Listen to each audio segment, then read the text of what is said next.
జూబ్లీస్ bypoll election లో పరిస్థితి ఎలా ఉండబోతుంది? ఇప్పుడు గెలిస్తే బాగానే ఉంటుంది. ఆయన ఉన్నప్పుడు కూడా కొద్దిగా ఇప్పుడు ఆమెకు లేడు కదా ఇప్పుడు. మీరు ఏ పార్టీ గెలుస్తుందని అనుకుంటున్నారు? కాంగ్రెస్ కాంగ్రెస్. మీరు ఏ పార్టీ ఓటేయాలని అనుకుంటున్నారు? కాంగ్రెస్ వేయాలని. కాంగ్రెస్ కి ఎందుకు ఓటేయాలనుకుంటున్నారు? ఈయన బాగా చేస్తాడేమో, ఆయన అన్ని ఆమె కాలే కదా. గతంలో మాకంటే కూడా చేసిన డెవలప్మెంట్ లేదా? డెవలప్మెంట్ చేసిండు కొన్ని ఆయన కూడా. మీకు ఏ పార్టీ వస్తే బాగుంటుంది అనిపిస్తుంది? మాకు ఇప్పుడు కాంగ్రెస్ రావాలి, గవర్నమెంట్ కాంగ్రెస్ ఉంది కదా.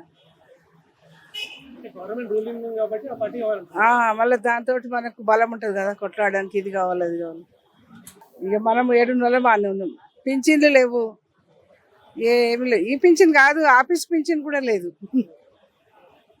టీఆర్ఎస్ ఉన్నప్పుడు ఇచ్చిరా పింఛను? ఏరస్ ఉన్నప్పుడు ఇవ్వలేదు. ఆయన ఇస్తా అన్నప్పుడు ఈయన గెలిచి 4,000 ఇస్తా గరీబ్ వాళ్ళకు, మనకైతే ఏం లేదు.